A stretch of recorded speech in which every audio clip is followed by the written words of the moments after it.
Estamos em boa companhia. Ah, olha a Dalva lá chegando. Nós estamos em boa companhia, né? Mas outras boas companhias vão aparecer ainda. Estamos aguardando a todos. Mas podemos começar, o Jorge? Podemos, sim. Então, vamos lá. Nós estamos continuando com o nosso outro médico, né? Que nós hoje temos 2 médicos, Luzia Matias e Jorge Pio. Vamos continuar com Joana de Ângelis, A Psicologia da Gratidão, esse livro essencial para o tema Como são todas as obras da Joana. Então, vamos lá. Jorge, por favor. Obrigada. Tudo bem, meus amigos, todo mundo já cumprimentamos a todo mundo, mas não custa dizer boa tarde para todo mundo. Todos nós temos uma tarde boa, que a gente possa aproveitar bem esses momentos aqui de reflexão. Eu queria, inicialmente, lembrar que a titular desse estudo é a Luzia. Luzia Matias é que é a pessoa. Eu entrei aqui com uma espécie de solução tampão para cobrir a ausência do nosso querido doutor Maifert, que teve o dissabor de se afastar de sua esposinha que desencarnou. Então, por causa disso, quando eu vou combinar com a Luzia o assunto, eu sempre pergunto para ela assim, de que você quer que eu fale? Porque, na realidade, eu estou aqui para fazer contraponto para ela, não é? E por isso, estou dando essa explicação para entender por que as minhas intervenções frequentes no estudo dela, essa é uma coisa que ela própria me pediu, que ficou mais ou menos combinado que eu fizesse isso. Então, eu tenho sempre procurado intervir em alguns momentos, até para tornar mais dinâmica essa questão, apesar de que ela não pode ter a mesma reciprocidade comigo, porque ela precisa sair para outro compromisso. Mas tudo bem. Isso já é um compromisso, desculpe te interromper, já é um compromisso de outros tempos, há anos que ela tem esse compromisso. Não, só é muito mas antigo. Eu estou agradecendo a você e quero declarar de público a boa disposição, a disponibilidade, a boa vontade, a elegância do Jorge Pio, porque logo, imediatamente, aqueceu a nossa solicitação de substituir, nesse caso, o nosso querido Rafael Melcer. Obrigada, Jorge Pio, outra vez. Você não precisa me agradecer, minha querida, mas você está no meu coração. Você não precisa agradecer. Pelo contrário, eu que você está no meu. Então estamos juntos. Não, eu só vou te dizer uma coisa. Eu que tinha que agradecer, porque isso é uma oportunidade de trabalho e que está me dando um ensejo. Eu sou o maior beneficiado por esse trabalho, porque me dá o ensejo de compulsar essa obra que já estava, como eu expliquei aqui da primeira vez, já estava na minha estante há algum tempo e eu não tinha tido ainda oportunidade. Tinha uma fila enorme de livros para compulsar. Eu estava estudando o Ser Consciente, estava revendo o Ser Integral, o Homem Integral, da Joana de Ângeles, e eu não estava programado agora de ver esse livro. Então, foi uma oportunidade que eu agradeço especialmente a espiritualidade, porque eu acho que isso tudo a ver com coisa da espiritualidade, e são, vamos dizer assim, desafios que são colocados no meu caminho para que a gente possa caminhar firme. E a Luzia fez aí uma declaração de que quando ela falou de Jesus, ela falou de Chico Xavier, né? E aí eu lembrei da passagem que está em João, no capítulo 16, do Evangelho de João, versículo 34, que diz que na vida tereis tribulação, mas tende bom ânimo. Eu venci o mundo. Então, essa afirmação de Jesus é para que nós pensemos que ele que foi o ser mais individuado que já esteve entre nós, o ser mais perfeito que nos foi oferecido por modelo e guia, conforme está lá no Livro dos Espíritos, Jesus vai dizer isso, vai falar em vencer o mundo. E vencer o mundo está justamente nessa condição daquilo que eu tinha pedido para ela para falar de novo, porque eu acho que essa questão dos termos trazidos por Jung, né? A questão da individuação, que ela hoje trouxe essa nova proposta da individuação, que também é uma proposta muito interessante. A gente precisa bater muito isso, porque você precisa que isso esteja de forma muito nítida e clara na nossa mente. E eu tinha preparado já a parte que eu iria referir aqui hoje, mas a Luzia está com muitas dificuldades, ela está com problemas pessoais. Ela hoje, 6 horas da manhã, pediu para mim assim, eu vou fazer o capítulo 5, você faz o 6. Eu já tinha preparado o 5 também, eu já tinha combinado isso com ela, mas então eu tive que mudar. Então está tudo bem, mas está tudo bem, não tem problema nenhum. E eu aí tinha pensado em voltar a falar nisso, porque a Joana vai dizer que a individuação é a conquista mais expressiva do processo evolutivo do ser humano. E se a gente não tiver isso muito nítido na nossa cabeça, na nossa consciência, se a gente não produzir esse conceito e repetir isso para a gente mesmo, como se fosse um mantra, preciso me individuar, preciso conquistar essa questão, a gente vai ter mais dificuldade. Então, ela vai nos dizer que essa individuação ela pode ser resumida como fosse uma vitória do self sobre o ego e a sombra, sobre o ego e sobre a sombra. A questão da sombra é muito interessante também que a gente observe, porque muitas das coisas que nós temos dificuldade, elas estão assentadas sobre as sombras que carregamos ainda em nós. Por isso, Jesus também nos disse que nós precisamos deixar brilhar a nossa luz. Porque como foi comentado, mas quem não tem esse conhecimento, tudo bem, nós levamos uma grande vantagem e também um grande compromisso de ter o conhecimento da doutrina espírita. Eu sempre me lembro e agradeço de eu ter conhecido a doutrina espírita quando eu estava com 15 anos de idade. E já naquele momento eu comecei logo a ler, estudar, a me interessar. Isso para mim foi uma gazua na minha vida, abriu meus horizontes, abriu portas, janelas, abriu umbrais, abriu uma porção de caminhos que facilitaram a minha caminhada até aqui. Então, mas a gente tem que lembrar que a palavra do Cristo está acessível a todas as criaturas. E disso que estamos falando aqui, a própria psicologia junguiana e a psicologia que é apresentada nos livros da Joana e nesse livro também, ela toda centrada na doutrina do Cristo. Então, quando a gente lembra disso, vai ver que isso serve para todas as criaturas.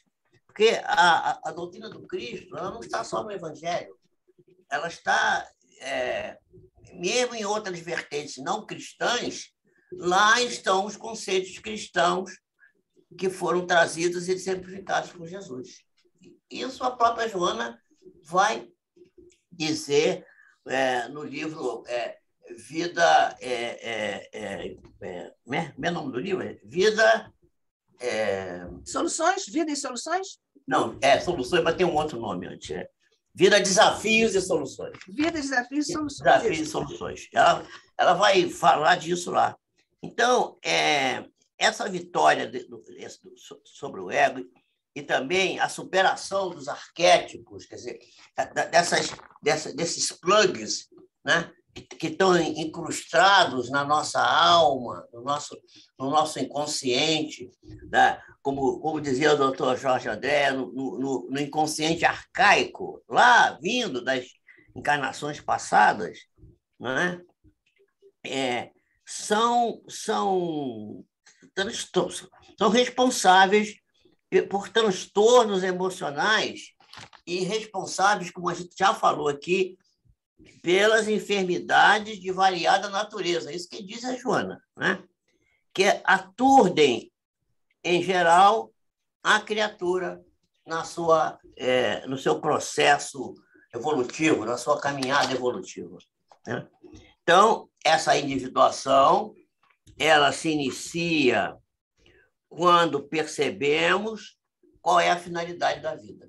Quando a gente descobre que a finalidade da vida, quando a nossa consciência se abre para aqueles fatores que estão incrustados lá na nossa inconsciência, e daí Jesus também dizer, né, para a gente vigiar e orar.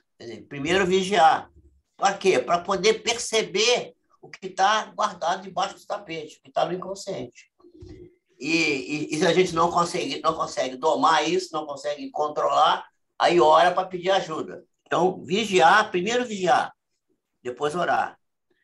Então, essa necessidade que temos de tornar esses conteúdos, né, do inconsciente claros para a nossa consciência, superando esses arquétipos, superando essas condições, a fim de que possamos evitar o conflito que temos habitualmente ou o surgimento de novos conflitos no nosso íntimo. Bom, então, a Joana vai dizer, a seguir, que numa análise bem superficial, para ficar bem simples, essa questão da individuação, ela diz assim, a individuação, numa análise simplista, poderíamos afirmar que a individuação, é algo semelhante àquilo que a autoiluminação, semelhante à autoiluminação. Essa autoiluminação que é praticada pelas criaturas místicas, pelas criaturas que buscam o misticismo como uma fonte de energia para as suas vidas, né? A conquista ou então aquilo que nós costumamos chamar no cristianismo a conquista do reino de Deus. A conquista do reino de Deus é, na definição de Joana de Ângeles, uma proposição, não é? Na qual nós podemos encontrar a individuação, né? Então, quando a gente se liberta das exigências da vida, as chamadas exigências imediatistas, das coisas do aqui e agora, e passamos a viver um pouco com a nossa capacidade voltada. E aí eu torno a me referir ao Evangelho, quando Jesus vai dizer que é preciso que a gente busque primeiro as coisas de Deus e sua justiça, que as demais nos serão acrescentadas, e nós não fazemos isso, nós fazemos exatamente o contrário. Nós primeiro tentamos resolver as questões materiais, que nós achamos mais importantes, para depois, se sobrar tempo, a gente dedicar às coisas espirituais. Então, há um movimento no mundo hoje, inclusive na área da saúde, e a Luzia falou disso, é um movimento muito forte, trazendo a espiritualidade para o contexto do dia a dia, buscando associar as práticas comuns da medicina, por exemplo, a medicação, os exames, etc., com as atividades que valorizam a questão espiritual. Isso está fazendo uma verdadeira mudança, é uma maré que é ascendente, que vai fazer num prazo que nós não podemos ainda precisar, uma modificação completa na forma de ver a vida e fazer com que a criatura possa construir uma vida num oceano pleno de amor. Essa expressão também é da Joana. É pleno de amor, de tranquilidade, de compaixão, na qual não existe mais tormento nem ansiedade. Porque quando e Joana vai dizer, tem um outro livro da Joana, em que ela fala das bem-aventuranças, em que ela afirma mesmo, bem-aventurado só é aquele que em Deus confia e entrega a sua vida em suas mãos. Esse é bem-aventurado. Então, a bem-aventurança, que é um poema sublime, cantado, inclusive nós vamos ver as declarações que Mohamed Karakchand Gandhi faz sobre as bem-aventuranças, dizendo que poderia acabar toda a literatura do mundo e se ficasse só esse poema, estava salva a cultura da humanidade. Então, essa bem-aventurança, e na expressão da Joana, que o bem-aventurado é sempre aquele que crê em Deus com absoluta confiança e entrega a sua vida na mão de Deus. Não tem, passa a viver uma vida absolutamente tranquila, porque está buscando as coisas de Deus e tendo buscado isso, as demais coisas virão a reboque, serão acrescentadas. Então, essa ideia eu queria ter trazido, eu tinha feito algumas outras anotações, mas isso aqui estava um pouquinho fora do estudo que a Luzia me pediu para mudar. Então, eu gostaria de dizer que eu gosto muito de avaliar essas questões, especialmente quando eu estou estudando os livros de psicologia, e eu gosto muito de psicologia como um todo.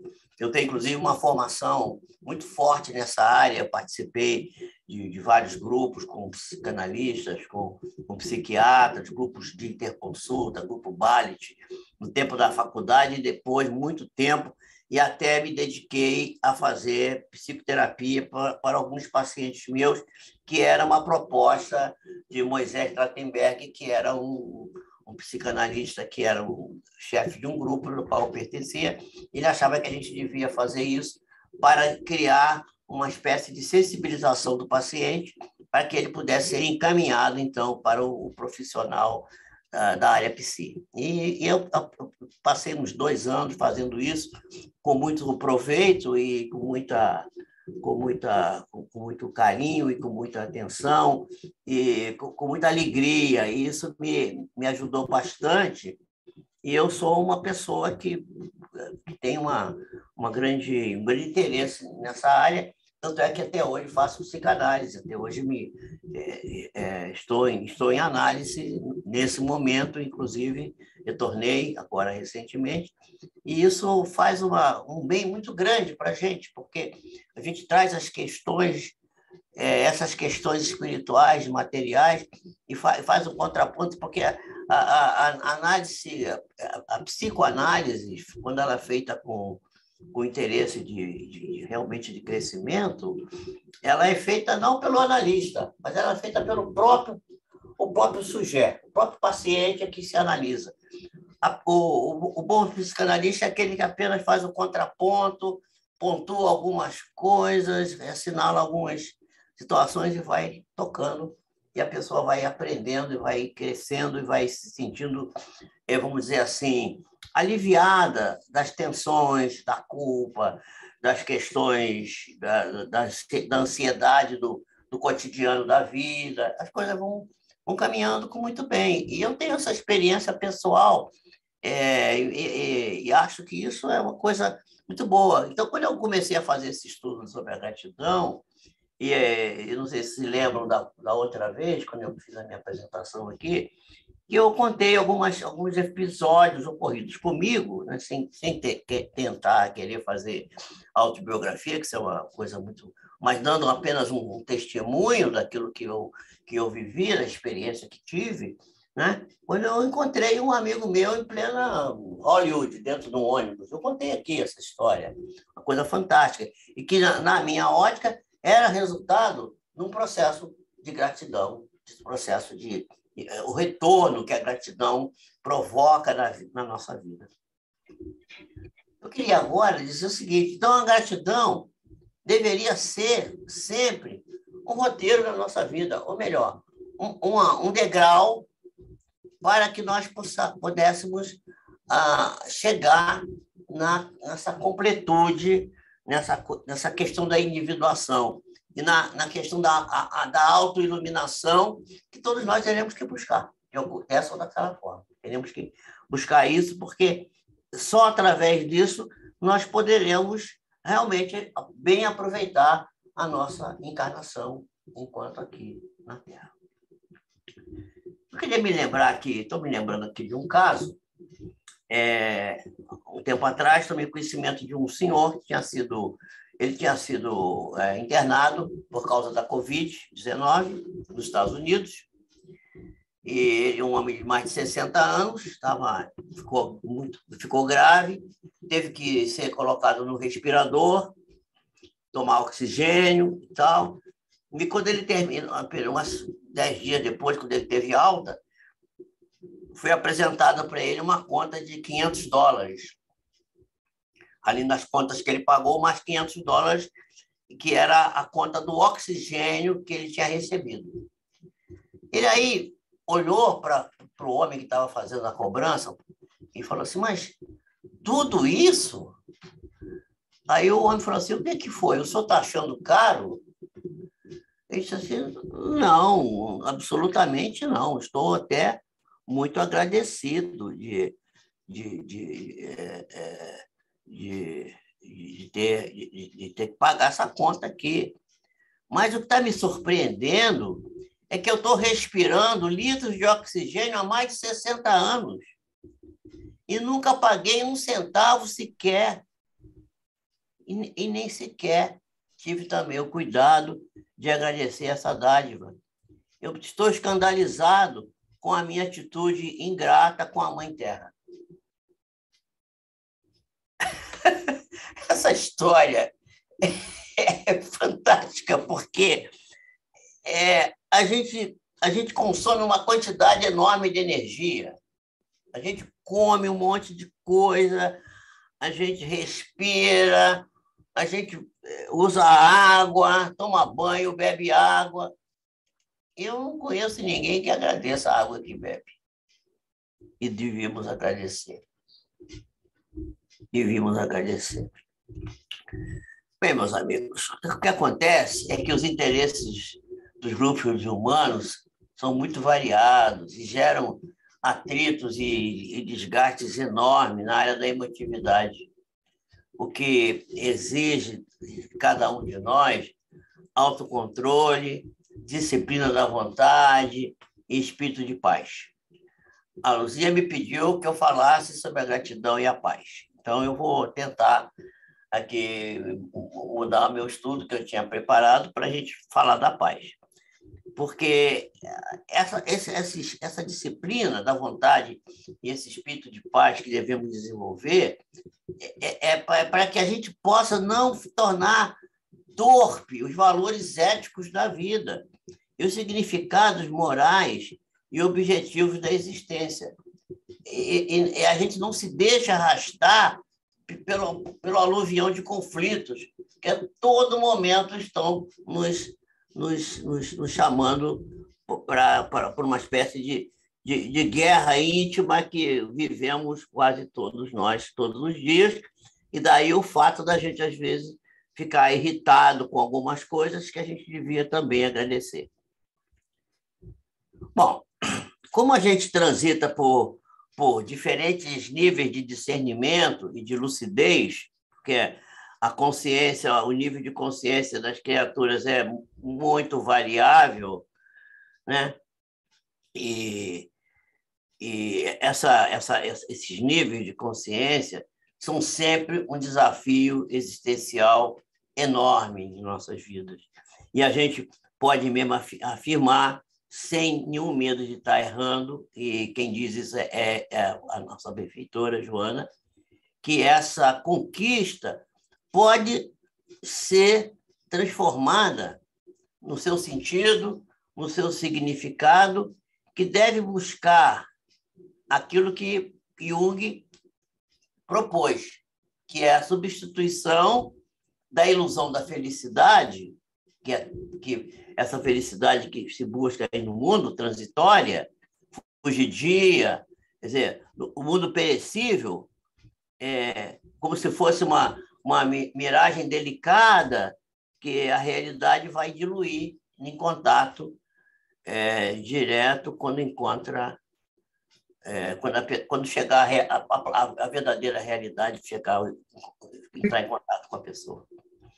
Em razão desses diferentes estágios de consciência, nós temos consciência, por exemplo, aquilo que chama-se normalmente de consciência de sono.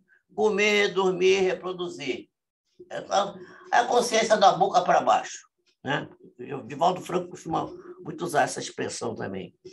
Ou então a consciência da pessoa que já acredita que ela é um ser psicológico, ou seja, comer também, dormir, reproduzir, mas também pensar, também agir com discernimento e procurar as regras de segurança ético-moral e ética e moral. O sentimento de gratidão deveria estar em todos esses sentidos, mas só vai se desenvolver se a criatura partir por um outro patamar, que é a ideia de que ela tem que comer, dormir, reproduzir, pensar, agir com discernimento ético-moral, mas também reconhecer que é um espírito encarnado e não apenas um corpo, né? Bom, então, o sentimento de gratidão ele funciona sobre uma injunção da capacidade de compreender e de sentir o valor da existência no mundo, da existência terrena, né?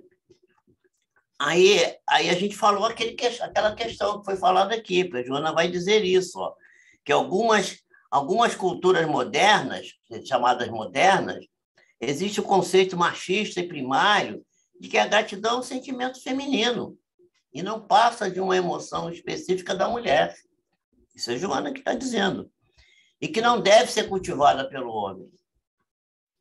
Então, nesse contexto, quando o homem expressa gratidão, dizem que ele está num conflito de sexualidade com predomínio da ânima sobre o ânimo no comportamento.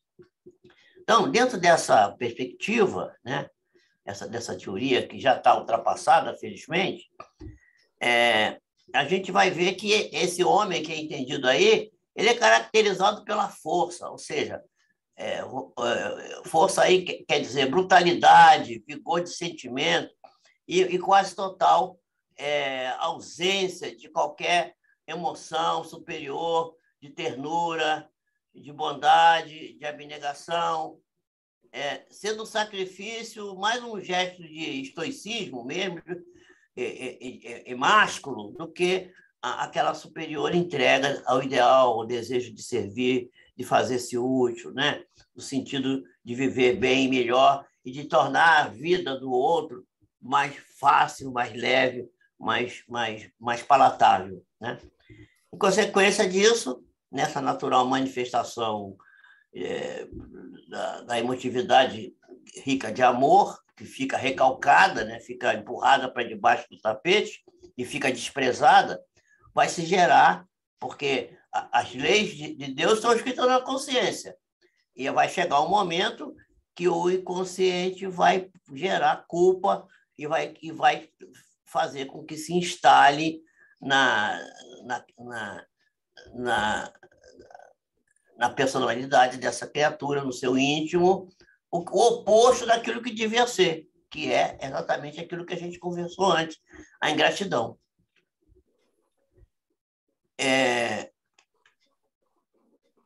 Muito bem. Então, a Luzia teve uma boa oportunidade de falar sobre o grãos que transforma-se em pão. Ela falou sobre a capacidade da questão poética, né? da planta que produz a flor, que produz o fruto, do caule que dá a madeira, né? da copa da árvore que mostra a sombra. Todos esses fenômenos, que ela pontificou isso, eu estou só recordando para que pontificar bem isso. Isso são formas de gratidão. Ela colocou isso nesse momento. Então, tudo na natureza, quanto é belo, quanto é nobre, quanto é fecundo, estético, constitui a gratidão por fazer parte do espetáculo da vida. Quer dizer, a própria natureza, ela agradece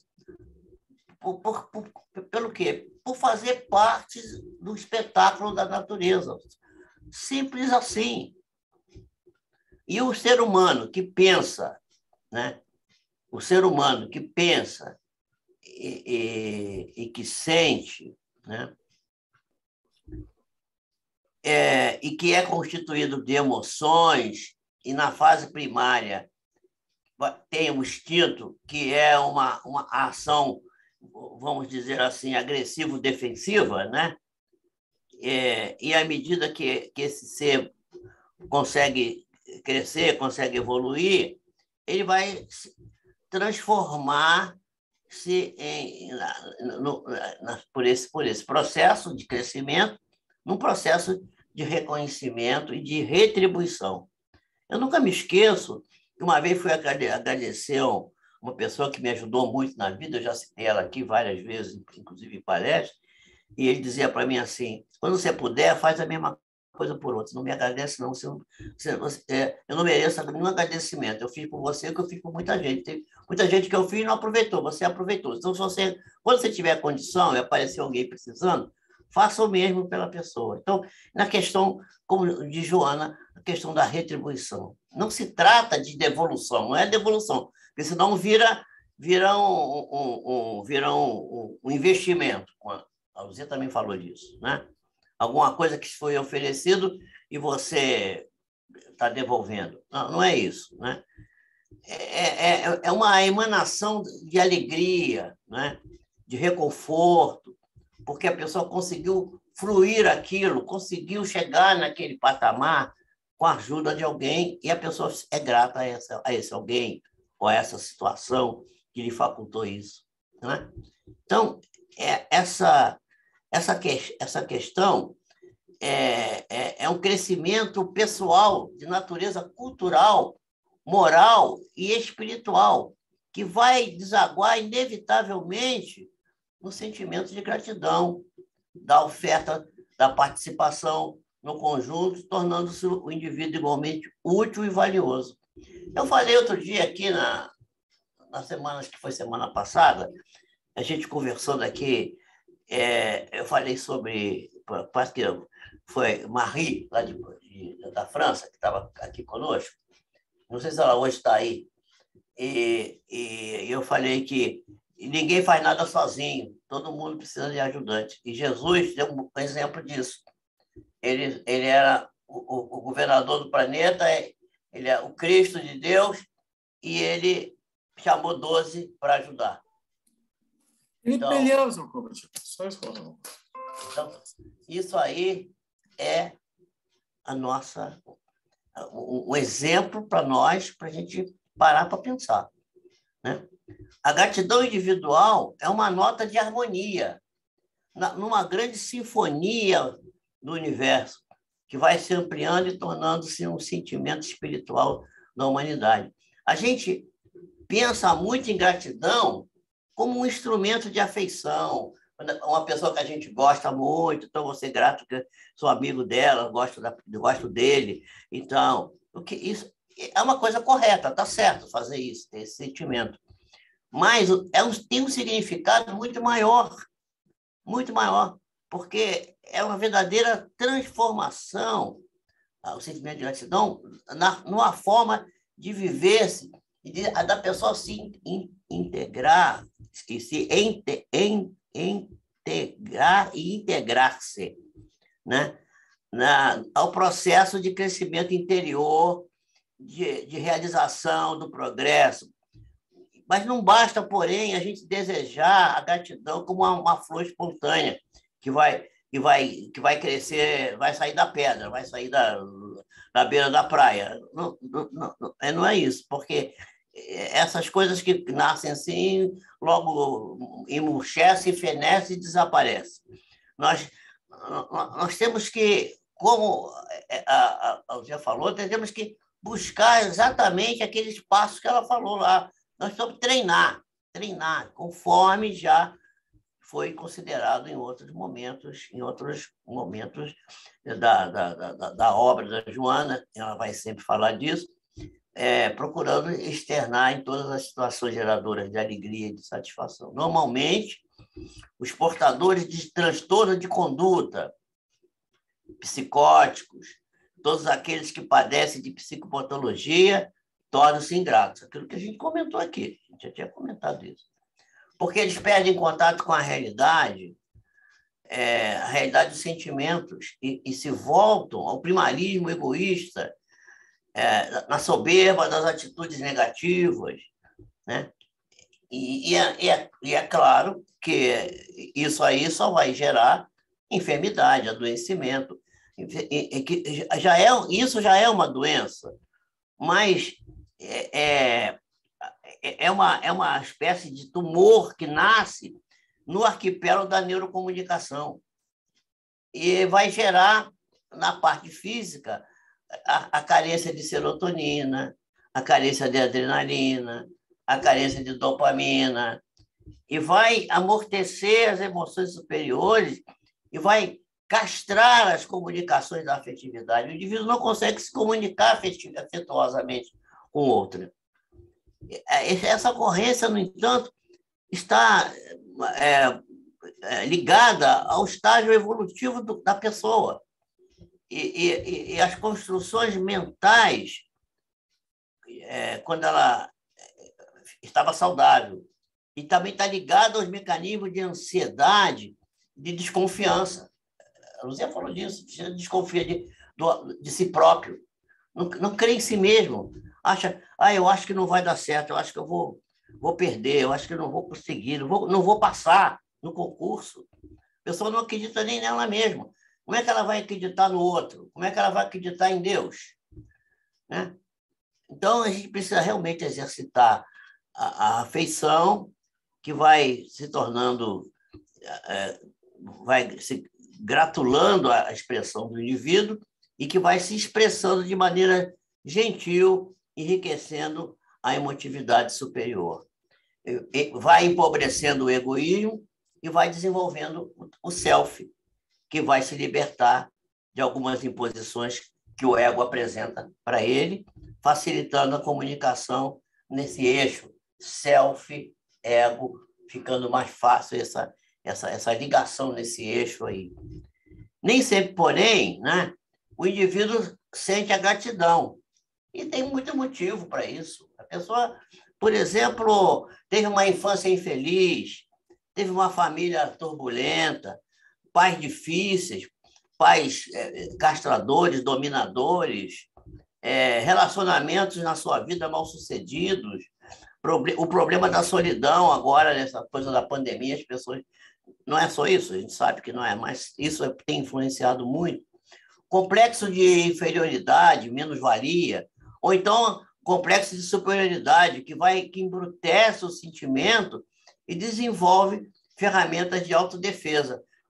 A questão que está lá no instinto, o movimento de fuga, de defesa, de luta ou fuga, né? E vai desenvolvendo essas ferramentas que podem criar verdadeiros obstáculos, até mesmo quando a pessoa está num processo de psicoterapêutico, aquilo que a Ana Freud, filha do Sigmund Freud, estudou como os mecanismos de defesa. Um livro dela interessantíssimo que trata só desse assunto, os mecanismos de defesa, que estão associados a essa questão, né?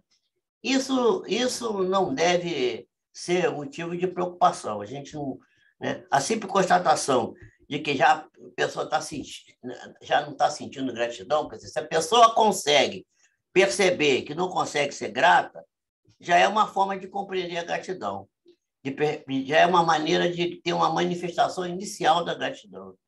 Porque a gente não pode lutar contra o inimigo que desconhece. A gente tem que, para que se possa corrigir alguma coisa, é preciso que a gente tenha conhecimento sobre essa coisa, senão a gente não tem como corrigir.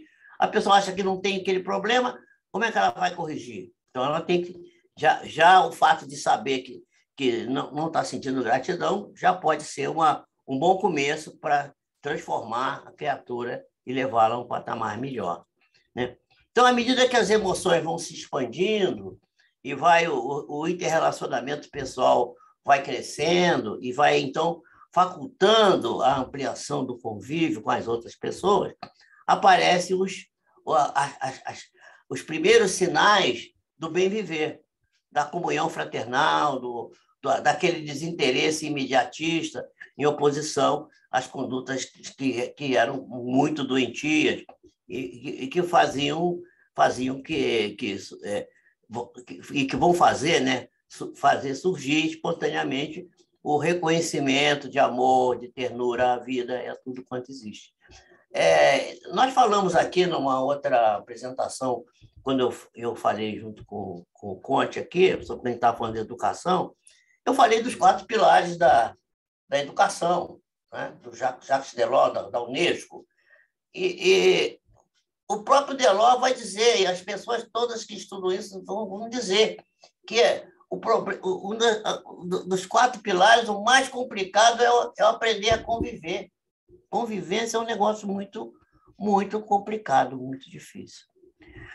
Bom, eu acho... Bom, vamos terminar aqui.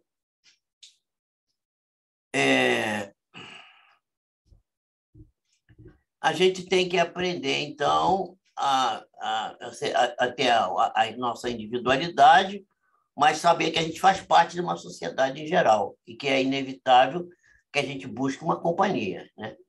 E descobrir valores que existem nas outras pessoas, grandeza moral, porque muitos dão mostras excelentes e despertem para o sentimento de gratidão como uma contribuição mínima ao contexto social ao qual se vive. Bom, então a Joana vai fazer uma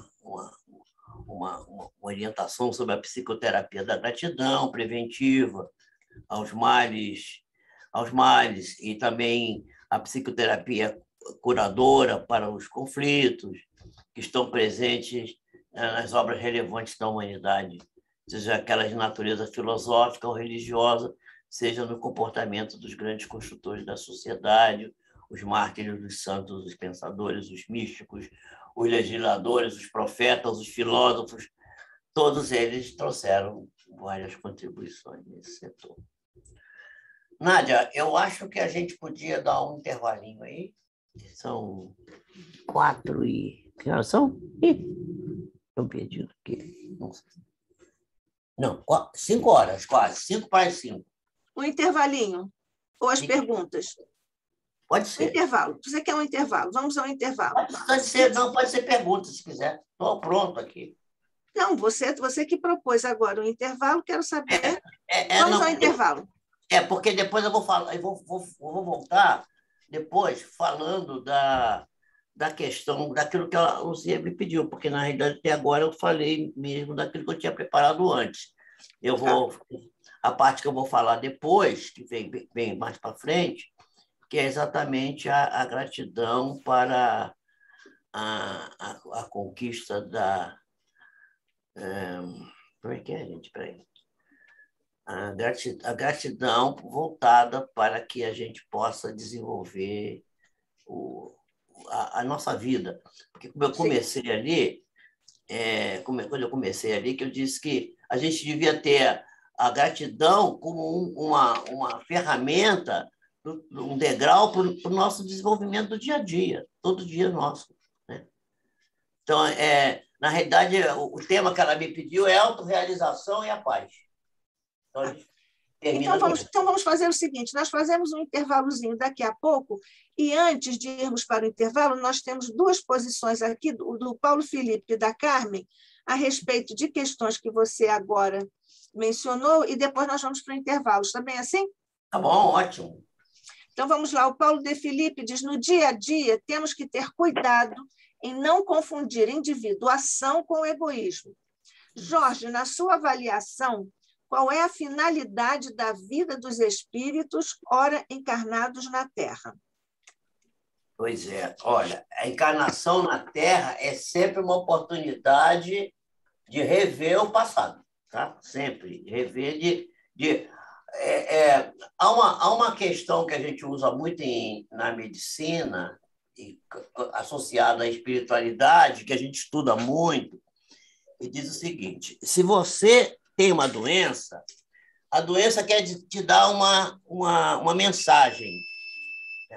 Não se preocupe com esse apito que dá aqui, mas porque hoje está chovendo aqui, a energia cai de vez em quando, aí o no-break apita, tá? Mas é nada demais.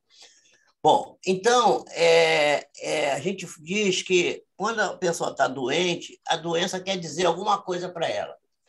Então, Chico Xavier fazia isso, Divaldo Franco faz isso, Sai Baba ensinava isso, os grandes avatares têm falado sempre sobre isso, que você converse com a doença.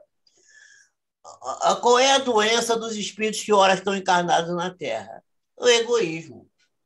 A ideia da exploração do outro, né? O desrespeito ao livre-arbítrio alheio. Essas são as doenças que nós temos, são doenças ético-morais que vão refletir nas doenças físicas. A Joana falou disso, a gente falou disso ainda agora aqui, né? As baixas dos neuropeptídeos que mantêm a saúde, né? Então, a criatura encarnada, o objetivo da vida dela, aqui, nesse momento, é rever os seus pontos de sombra, rever os lugares que não estão iluminados na sua alma. Aí você, mas como é que a pessoa vai saber isso? Tem várias maneiras de saber.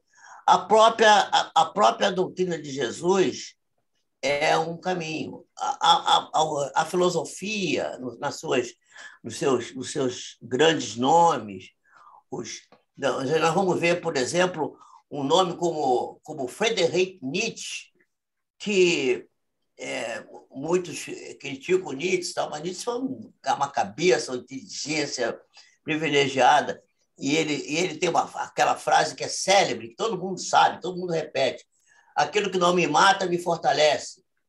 Quer dizer, então a criatura reconhece no seu próprio conviver que se ele abrandar os seus instintos, se ele, ao invés de viver só na base viver de cabeça para baixo, como eu costumo dizer, né?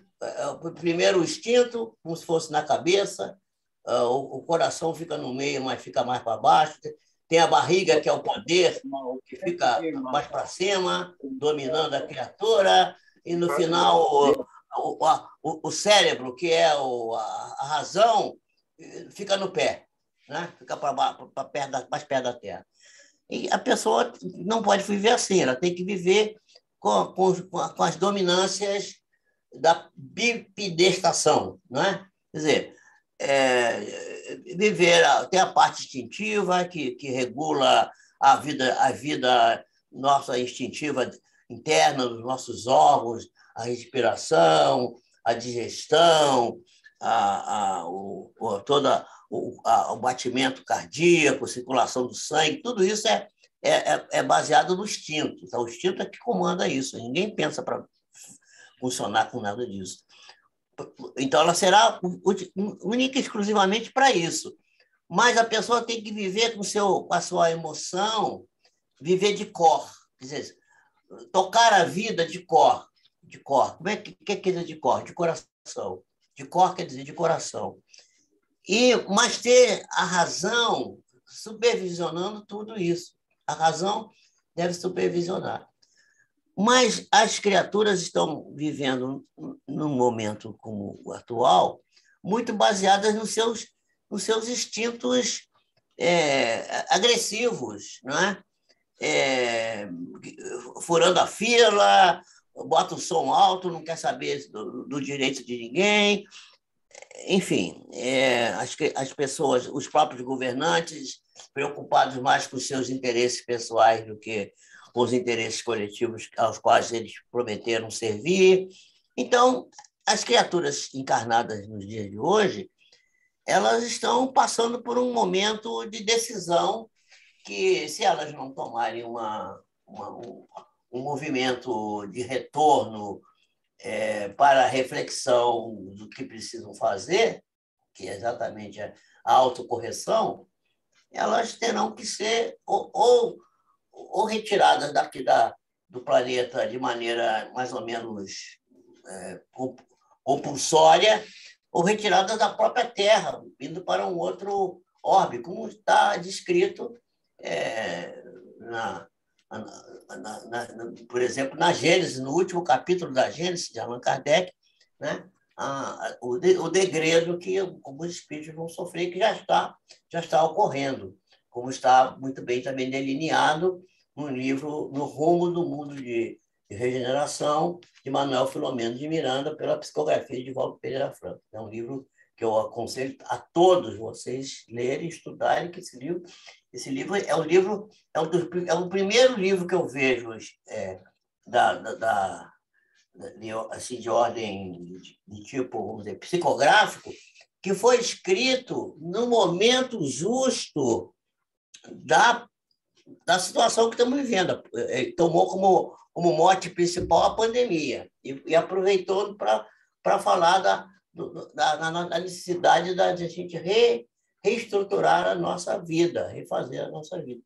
Então, respondendo a sua pergunta, que eu não sei se ficou bem respondida, o que esses espíritos estão... Se é que eu entendi bem também a sua pergunta. Os espíritos estão encarnados atualmente, qual é o objetivo deles? Mudar completamente de comportamento e procurar reavaliar, conversar com a sua doença, né? Que a doença é essa doença egóica, essa questão, e tentar desenvolver a amorosidade. A Joana tem uma frase muito interessante. Ela diz assim: ninguém resiste a um coração amoroso e gentil. Então, você está numa relação conflituosa com alguém, você trata ela bem. Eu estou com uma cliente minha, ela disse que tem um vizinho que botava o carro na porta dela, todas as vezes parava o carro na porta da garagem dela. Ela tinha que sair, tinha que ir lá na casa do vizinho, pediu a ele para não parar ali, não sei o que. Tinha outros lugares para parar, mas ele parava ali, gostava de parar ali. E aí eu falei assim, em vez de você brigar com o vizinho, faz o seguinte: você sabe fazer pudim? Será que ele gosta de pudim? Aí eu acho que gosta. Então você faz um belo de um pudim, leva de presente para ele. Ela falou assim, mas eu vou levar um pudim, o cara também. Você faz, experimenta. Você sabe, eu vou fazer isso. Aí fez, levou o pudim para o homem. Pronto. O homem parou de parar na porta dela, aí mandou a forma do pudim com os bolinhos também que ele tinha feito lá, e gerou uma amizade com aquele homem. Eu falei assim, se você está solteira, cuidado, porque ele vai querer propor casamento para você. Ela começou a rir, isso é claro que era uma brincadeira. Mas, enfim, ninguém resiste. O coração amoroso e gentil. Então, a pessoa que está encarnada hoje, que está vivendo essa situação tão difícil, nós estamos vivendo situações muito complexas, nós temos que desenvolver a amorosidade, o carinho, a atenção, o auto-amor, principalmente o amor para si mesmo, e o amor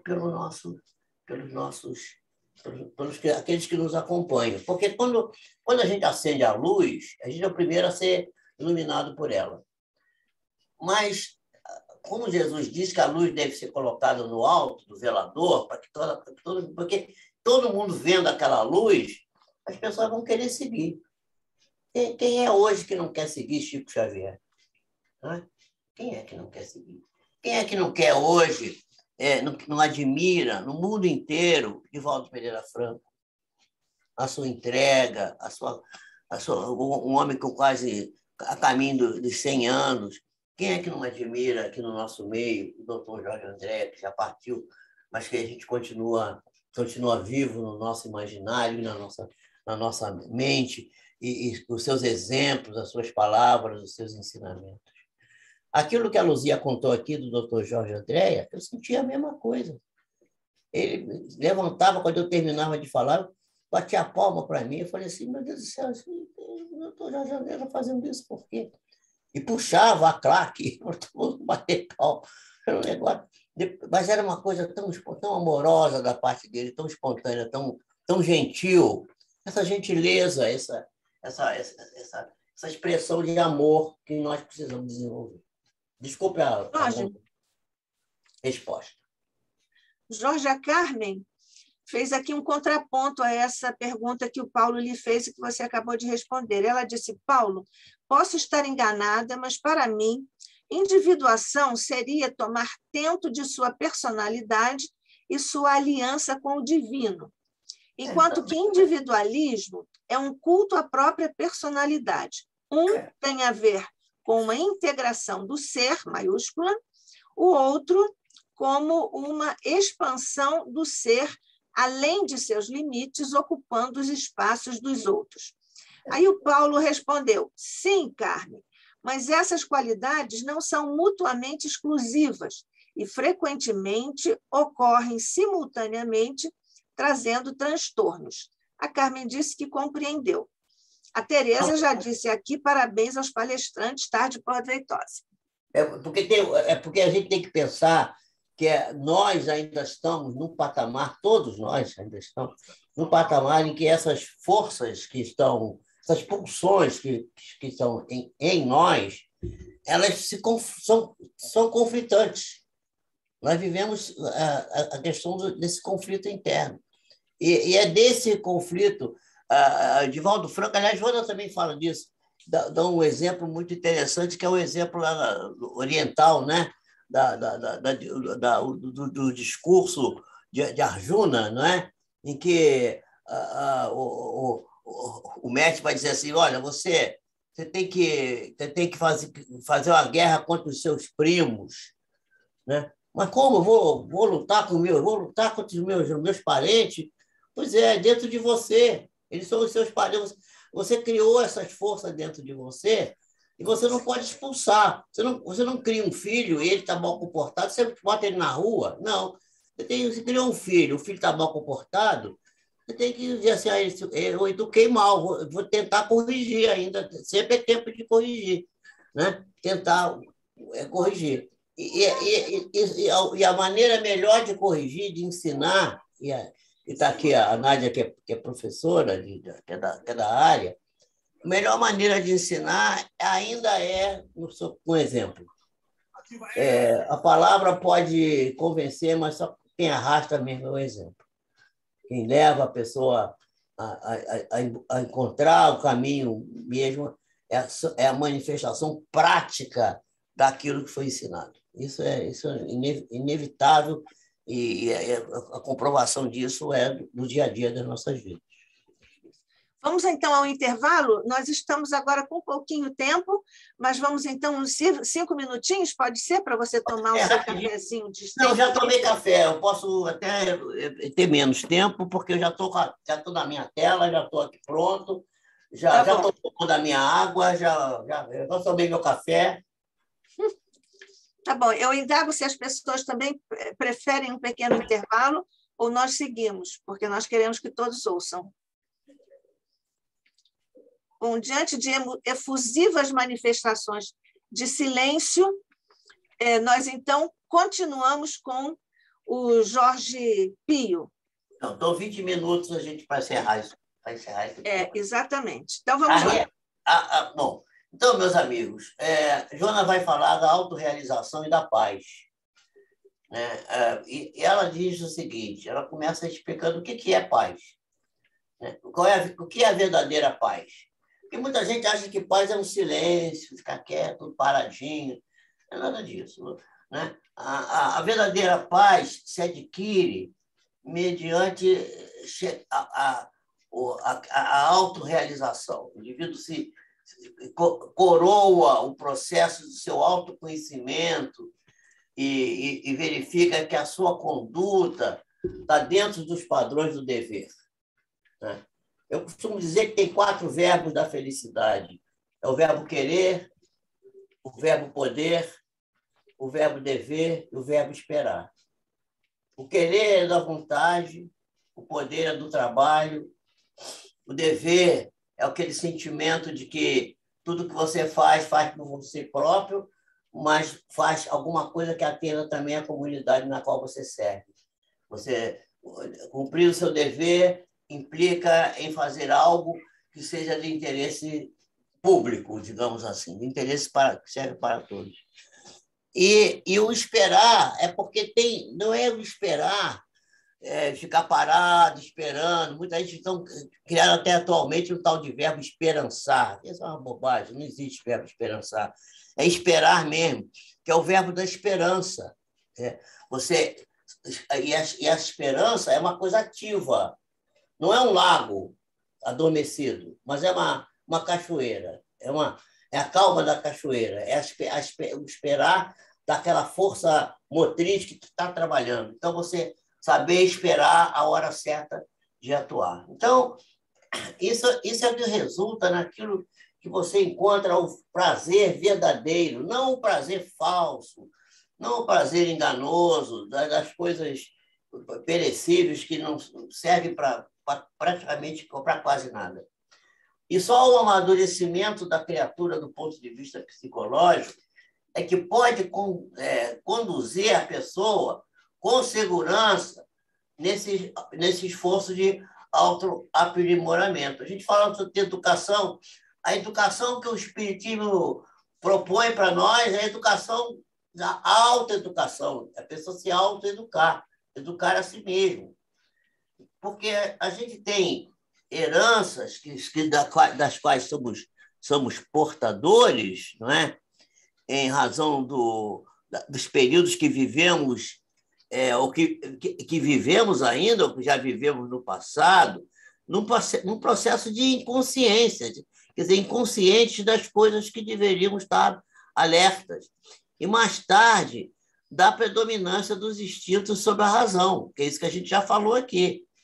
E essas condições, elas se incumbem de retardar, né, o nosso discernimento, levando a pessoa a mais reagir do que agir. Reagir não adianta nada, não adianta reagir. A gente tem que agir. O que é que eu posso fazer? Aconteceu isso. O Chico Xavier dizia, ninguém pode voltar no começo da peça, mas pode concluir a peça lá na frente de uma maneira diferente, fazer a conclusão, uma nova conclusão. Então, ninguém pode voltar atrás, mas pode, a partir de agora, né? Então, aquela coisa também de Jesus, eu volto a lembrar de Jesus, né? Jesus tem que lembrar sempre dele, ele é que deve estar sempre no nosso coração, na nossa mente, nas nossas palavras. Jesus diz que a cada dia basta o seu mal, quer dizer, não temos que ficar preocupados com o dia de amanhã, nem ficar preocupado com o que já passou, porque o que passou já passou, não tem como voltar lá. E amanhã Deus proverá. Pronto. E amanhã a gente vai ser resultado do que está sendo feito hoje. Você fica pensando no dia de amanhã e não faz nada hoje. Eu falo muito para as mães, às vezes. Né? Chega uma senhora, eu digo assim, minha filha, curte seu filho agora. Porque depois ele vai crescer e você vai dizer assim, meu Deus, eu era tão feliz com meu filho e não sabia. E não vivi nada, não prestei atenção. Preste atenção no momento que está acontecendo. E olhar para o passado é como dirigir um carro olhando pelo espelho retrovisor. Não vai dar certo essa caminhada, né?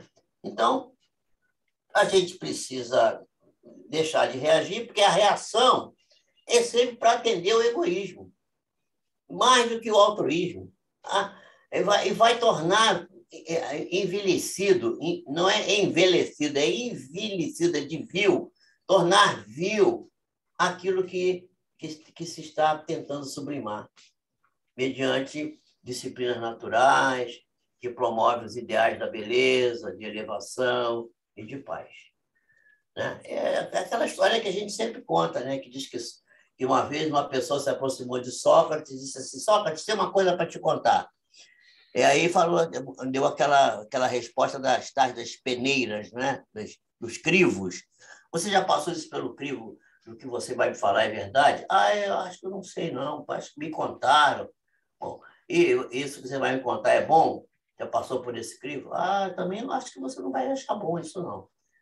Bom, então você passou isso aí pelo crivo da utilidade. Isso que você vai me contar é uma coisa útil. Só que tem nada de útil, útil.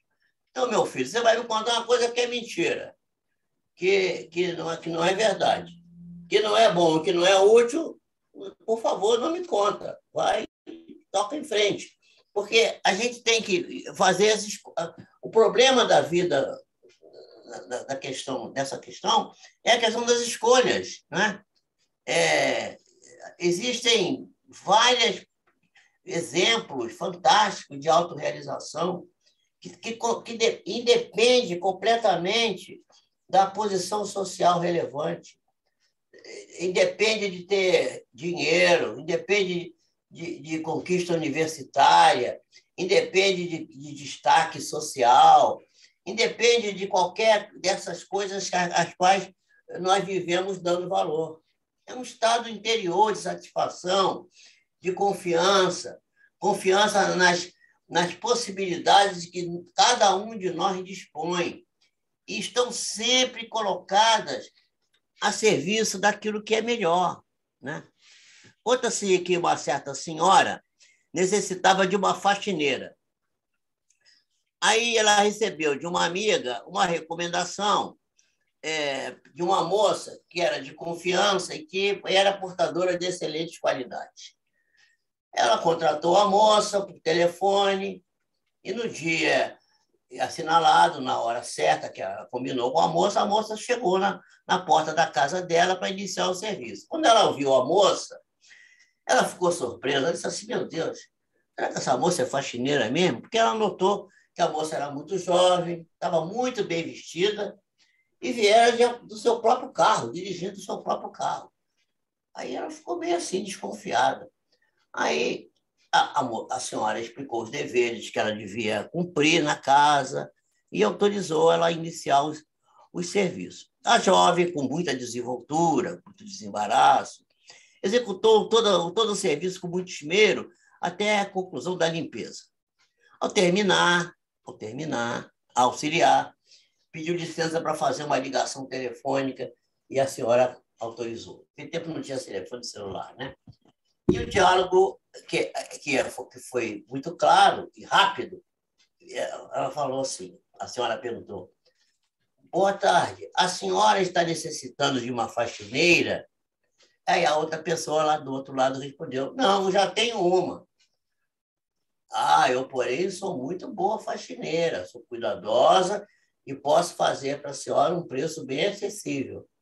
Agradeço, minha filha, porém já tenho uma com esses requisitos. Senhora, desculpe, eu insisto, porque não apenas eu cuido da limpeza, mas também aspiro, lavo, encero, tiro o lixo, deixando os banheiros brilhantes, como ninguém faz. Assim como também cuido da louça, deixo ela bem cuidada e arrumada. Minha filha, infelizmente, eu não necessito, porque a minha faxineira é excelente, faz tudo isso. Assim que ela desligou, a nova patroa virou-se para ela e disse assim, penalizada: minha filha, eu vi a sua conversa. Que pena, eu lamento muito, você perdeu uma nova cliente? Ela falou assim: não, senhora, respondeu a faxineira. Eu sou a faxineira dela. Eu estava apenas fazendo um teste de avaliação de como é que as pessoas veem meu trabalho, o qual me proporciona uma grande satisfação na busca da autorrealização. todo serviço é digno e relevante, de acordo com o devotamento com o qual é executado.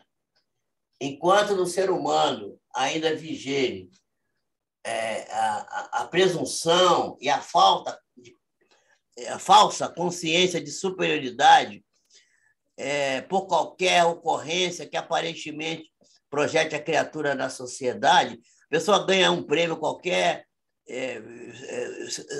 tem qualquer bilhareco aí, ganha uma medalha, pronto, ela já fez, fica aquilo que o povão diz com muita sabedoria, pronto, ficou com o rei na barriga, né? Ficou soberbo, achou que já, né? Pronto, é superior a todos, né? E esse brilho, né, dificilmente vai conceder paz interior, porque a sombra é a sombra que está dominando o comportamento da pessoa. E quando não se é capaz de reconhecer a transitoriedade, isso é muito importante, das circunstâncias e a fragilidade orgânica na qual o espírito viaja no processo evolutivo, os conflitos vão se estabelecer e vão se apresentar disfarçados de falsos triunfos e preconceitos mórbidos. Allan Kardec tem um estudo muito interessante sobre a evolução da sociedade, que está lá em obras póstumas.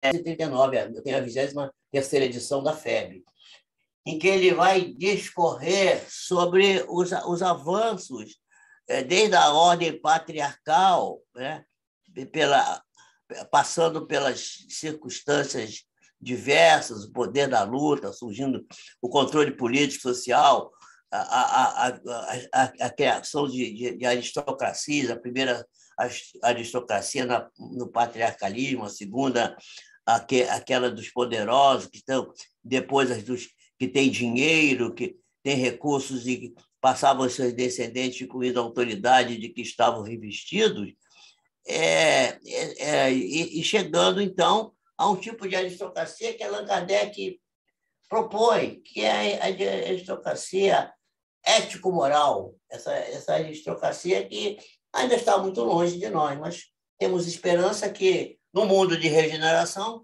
teremos esse tipo de questão, e não será uma pessoa, ou duas ou três, será um número enorme de criaturas que irão ter possibilidade de exercer, vamos dizer assim, o mando, né? E aí, Joana vai falar de Júlio César, que era um conquistador extraordinário, um escritor, mas ele tinha obsessão pelo poder, e isso fez com que ele se proclamasse Augusto. Quer dizer, o que quer dizer Augusto? Tá? Todo mundo sabe aí, né? Quer dizer Augusto. Augusto é divino, é o divino, né? Ou então, o Luís XVI, que l'état c'est moi, quer dizer, o Estado sou eu quem manda sou eu, né? No Evangelho tem lá, na minha casa mando eu, sou obedecido. E aí tem a vírgula, e deveria concluir, sou detestado. E ninguém fala isso. Na minha casa mando eu, sou obedecido. E é detestado e não sabe por quê. Porque falta exatamente essa questão que eu estava discutindo antes, da questão da amorosidade, né? Então, a gente vai ver que as pessoas, esse nome de Augusto foi usado por outros títeres que também governaram Roma. Então, as pessoas acham que as pessoas que têm potência do dinheiro, porquanto, através do dinheiro, podem conseguir servidores áureos, bajuladores, soldados, pessoas para lhe servir, enfim, ao lado das coisas que satisfazem as necessidades emocionais, os tormentos psicológicos. Logo, vão se manifestar, e os valores defluentes da inteligência e do idealismo, que deveria ser aquilo que deveria vigie nessas criaturas, se torna desprezado, né?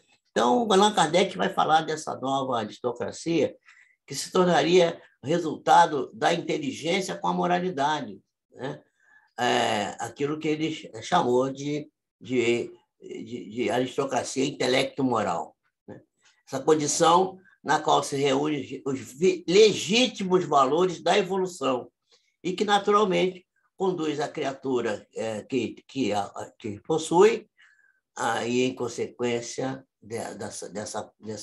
da obtenção desses valores, ela vai ser guindada a defluir, a fluir, melhor dizendo, daquele processo maravilhoso que é da paz interior. Então, a paz interior pode ser defluente exatamente dessa questão da planificação da criatura como um ser que não fica desesperado quando tem um fracasso, mas também não fica gritando alegremente, dando saltos, piruetas, quando tem um sucesso. Eu costumo brincar com as pessoas quando a gente fala do futebol. Eu digo assim, você torce pelo time A, B ou C? Se o seu time ganhar, não fica muito feliz, porque a mãe perde. Mas se ele perder, também não fica chorando, porque a mãe ganha. Essa devia ser a nossa ideia. Se a gente pensasse assim, que sem os extremos, né, a gente ia encontrar a tranquilidade, a paz, né? Essas são aquisições muito grandiosas das leis que fomentam o respeito pelos direitos do próximo e atestam o desenvolvimento de uma sociedade que está avançando, né? Avançando aonde? Na direção da planificação dos seus membros. Certamente, ainda existem povos, na atualidade, que se encontram sob governança infeliz de governantes violentos e muito pouco sábios, né? Enfim, mas a gente tem esperança, né, que o processo de crescimento em relação à própria plenitude e à paz é uma questão impostergável e vai conseguir sempre iluminar a criatura no momento próprio, que tarda um pouco, mas nunca falha. O processo de crescimento em relação à própria plenitude da pessoa é realmente impostergável. Dele ninguém consegue escapar. Bom, os sinais demonstrativos da sua presença, quando surgirem os primeiros vagidos, em que o nascimento, como é um parto doloroso, em que vai nascer das entranhas da sociedade a compaixão e a ternura, a amizade desinteressada e a gratidão sem desejo de retribuição. Muita paz. Terminei. Você está sem som. Você está sem som, Nádia. Liga seu som. Desculpe, obrigada. O Paulo disse, aqui citando Jesus, os pacíficos, oriundos da paz, herdarão a terra. Está lá no maravilhoso e insuperável Sermão do Monte, né? A Teresa pediu licença, ela precisou sair, deixou agradecimento pelo compartilhamento dessas preciosidades. Léo Pio, para todos, aplaudiu aqui, muitas vezes com as palmas aqui amarelinhas. Esse é o Léo Pio. Então, indago se alguém mais tem alguma... Meu filho sociólogo. Eu vi que é o seu filho. Eu indago se alguém quer fazer alguma outra observação, alguma pergunta.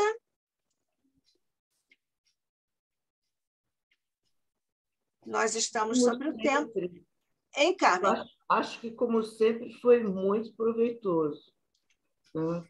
Principalmente por causa desse hábito que a gente tem de reclamar e não de ser grata no dia a dia, nas coisas pequenas que acontecem em volta, que a gente vai permitindo que vão irritando a pessoa e a pessoa começa a fazer discurso para ver se abre a cabeça dos outros e não tem nada a ver.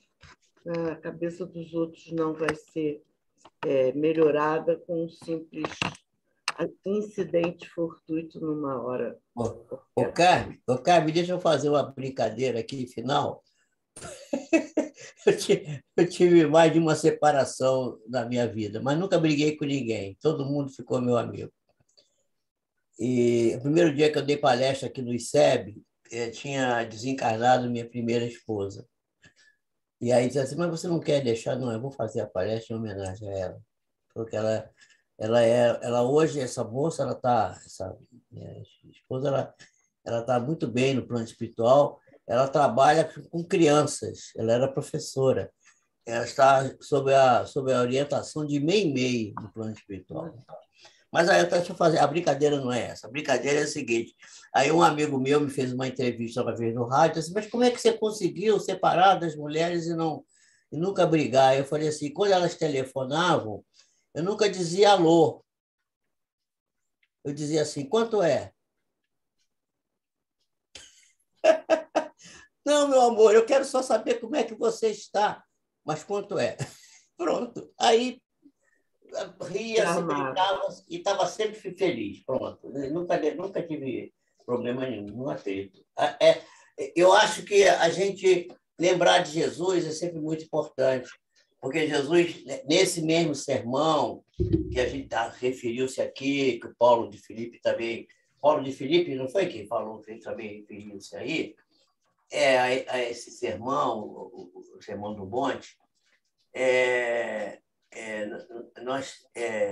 há um trecho que diz assim, não resistais ao mal que vos queiram fazer.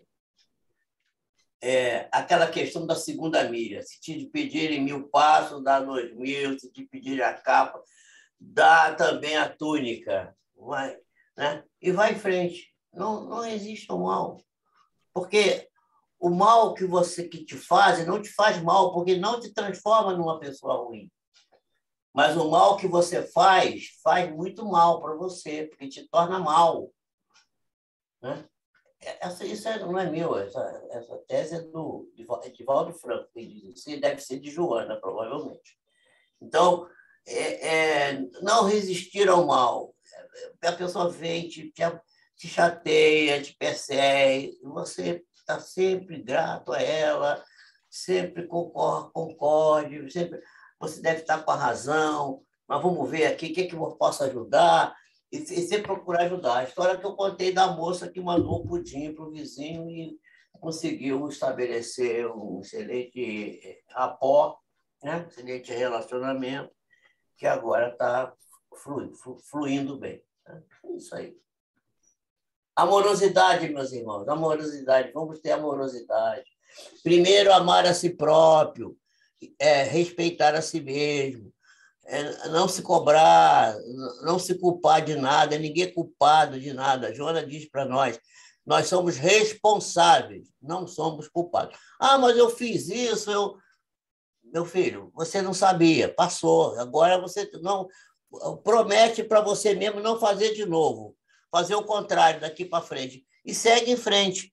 E aí lembrar daquilo da frase de Pedro, né? Já estamos falando tanto de evangelho hoje, parece até que o tema hoje é o evangelho, mas o evangelho está sempre o evangelho.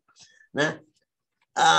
O amor cobre sempre uma multidão de pecados. Pronto, vamos em frente. Pronto. Então, sem nenhuma... Carmen, você vai falar mais alguma coisa, não? Não, eu disse pronto também. Tá bom. Simples Alguém assim. mais? O Léo apareceu aqui. Olá, Léo, um abraço para você. Alguém mais vai fazer alguma participação? Oi, Léo. Tá bom, meu filho? Então, nós vamos encerrar. Oi. É o quê? Ele falou, oi, pai. O Léo falou, oi, pai. Eu falei, oi, filho. Oi, pai. Pois é, isso mesmo. Então, nós estamos encerrando esta tarde que nos trouxe essas reflexões, estivemos todos muito à vontade para participar e vamos guardar esses ensinamentos sobre um aposturamento espiritual que é de rigorosa necessidade para o nosso projeto evolutivo. Todos nós queremos e vamos evoluir. A forma vai depender de nós. A velocidade também vai depender de nós. E a gratidão é um caminho seguro, amoroso, transcendental, metafísico, que tem consequências materiais nas expressões do nosso cotidiano e do nosso estar no mundo. Então, com os nossos agradecimentos, no primeiro tempo, o nosso Altamiro, que nos trouxe hoje não só a amorosa e competente lição de Esperanto, mas hoje também inaugurou um quadro no curso de Esperanto, que ele escolheu Convida Feliz em Esperanto. Agradecemos também essa iniciativa tão generosa do nosso Altamiro. E agradecemos... Nós somos sempre devedores do seu carinho e da sua competência. E também agradecemos as generosas reflexões de Luzia Matias, que já está em outra tarefa, e de nosso também querido, graças a Deus, ainda presente aqui neste momento conosco, o Jorge Pio. Agradecemos também a presença de todos os nossos irmãos que estiveram aqui conosco, partilhando desses ensinamentos, os nossos irmãos em ambos os planos de existência, que certamente em outro plano também usufruíram das reflexões que nós hoje vivemos aqui com alegria e felicidade. Então, vamos todos juntos nos recolher ao nosso coração, hoje já povoado de tantas citações do nosso Evangelho segundo o Espiritismo, do Evangelho de Jesus, para agradecer-te, Mestre querido, pelas bênçãos que recebemos, pela companhia amorosa dos nossos irmãos, encarnados e desencarnados, pela supervisão e orientação dos nossos amigos espirituais queridos, particularmente Deolindo Amorim, nosso Jorge Andréia, José Jorge, Lauro Salles, Carlos Embaçaí, Pedro de Camargo e tantos outros que têm nos ajudado a prosseguirmos na tarefa de mantermos viva a chama do sonho de Deolindo, que é fazer do Instituto de Cultura Espírita do Brasil um instrumento hábil para a divulgação da doutrina espírita e, sobretudo, do Evangelho de Jesus, para, como sonha Deolindo, para o Brasil e para o mundo.